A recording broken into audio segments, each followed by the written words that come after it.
This is your reminder that child custody is a marathon, not a sprint. Now, this is a quote from my late husband, Thomas, who was a family law attorney, passed away unexpectedly about 2 years ago.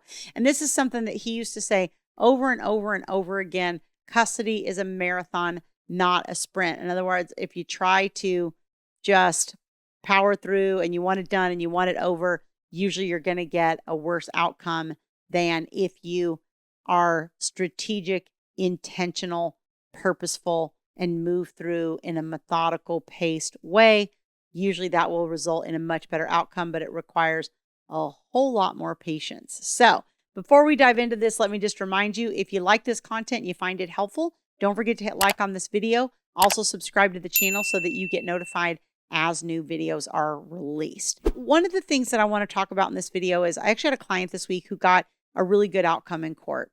And the thing about it is these were the initial orders, right? They did not have any previous orders. They've got a young child. This was their first and official orders. And this has been dragging out for about 9 months. I think their first court hearing was supposed to be about 7 months ago or something. I think they originally had filed the divorce about 9 months ago or so. And then a month or two later, they filed on the custody issue, and then it just got delayed and delayed and delayed. Okay.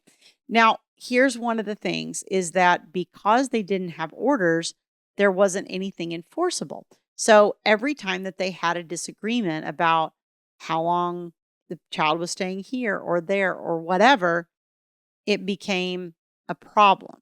And this was a younger child, and one of the parents wanted week on, week off, and the other parent felt like that was too long.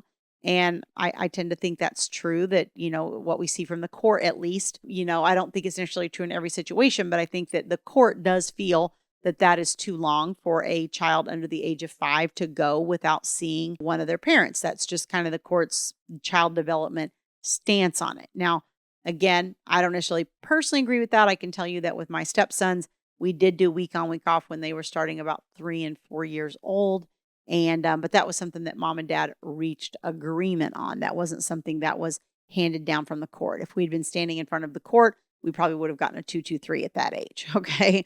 So the court generally feels that more frequent transitions are more appropriate for younger children. I think it also depends on if you have multiple children.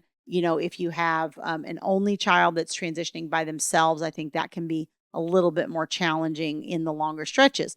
But anyway, so this couple did not have any temporary orders in place. And then one of the parents would withhold and have the child for like 7, 8, 9, 10, 11 days. And then my client, who was not the person withholding the child, because I would have been saying to my client, don't do that. I'd have a phone call with them, and it would be a very, they'd be very upset and very angry about the whole situation, and upset that the other parent's withholding, and upset that the child is going through this. And what started happening with the child is you started seeing the behaviors come through in the child as well. So the child got kind of clingy, and the child would follow that parent room to room when the child was home. And that wasn't a behavior that child had previously really done. And the child was more secure than that. But we started to see some of these regressive type of behaviors as the child was withheld longer and longer periods from the other parent. And, the other parent would say, well, I just had the child for 7 days, and so now you can have the child for 7 days. And I mean, it's good that they were trying to give, equal time on both sides. But my client would always turn around and say, no, I think that's too long. I think you should pick the child up on day 4, day 5. Like, it's too long to be away from one of the parents. And that's absolutely correct in the court's eyes.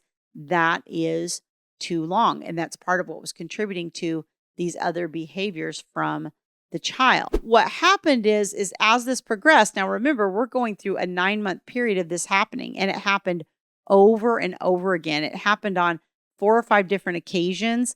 There was an issue where on the child's birthday, My client did not get to see the child because the other parent withheld.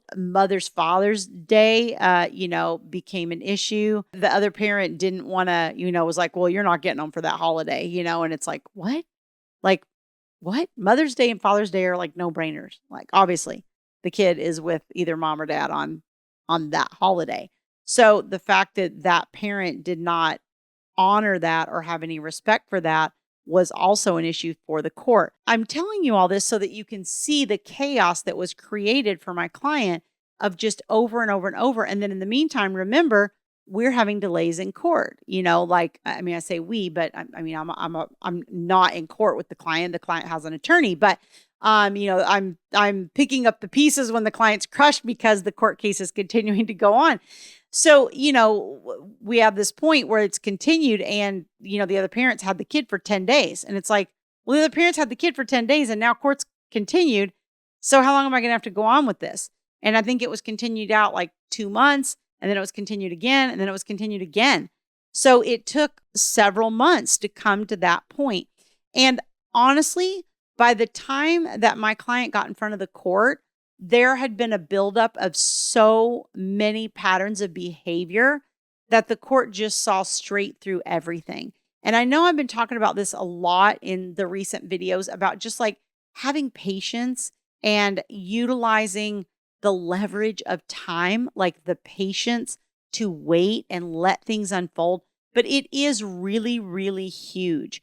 And these parents were doing, essentially an equal parenting plan. Again, they didn't always agree on how many days here or there or whatever, but they had that.